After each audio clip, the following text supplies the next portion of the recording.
क्यों IAS officer Modi ji से नाखुश रहते हैं? वीडियो शुरू करने से पहले आप मोदी जी का भाषण सुनिएगा जो कि पार्लियामेंट में उनके आईएएस द्वारा हो दिया गया तो गया वो था। कैपिटल का कारखाना भी चलाएगा। आईएएस हो गया वो हवाई जहाज भी चलाएगा।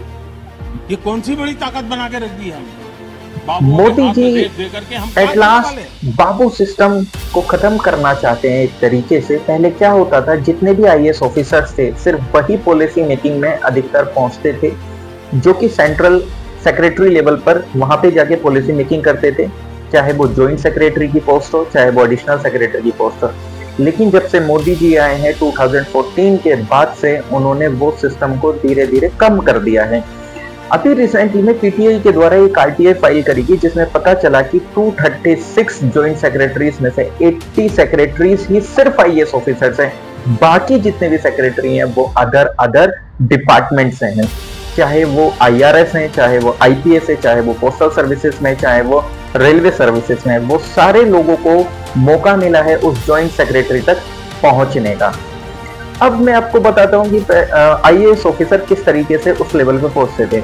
आईएएस ऑफिसर पहले एक असिस्टेंट कलेक्टर बनते हैं ट्रेनिंग के बाद, उसके बाद वो एसडीएम बनते हैं, फिर उसके बाद वो डीएम बनते हैं, फिर 15-20 साल की नौकरी के बाद या उससे ज्यादा भी लग जाते हैं, वो डिपेंड करता है।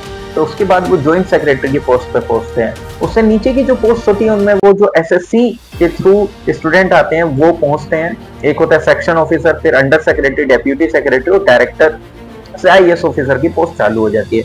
लेकिन अभी इन सारी पोस्ट पर जो कि उससे अबव स्टार्ट हुई हैं कि जो आपकी ज्वाइंट सेक्रेटरी, एडिशनल सेक्रेटरी, उसमें हर एक मेंबर आता है।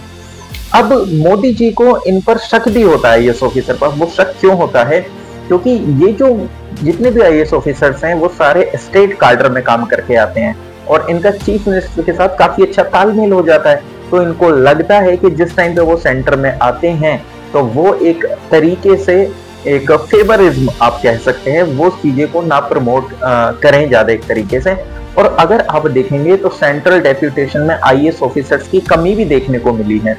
वो सिर्फ इसी वजह से क्योंकि कुछ स्टेट भी नहीं चाहते कि उनके यहाँ के जो आईएएस ऑफिसर्स वहां काम कर रहे हैं वो स्टेट को छोड़ के सेंट्रल में जाए।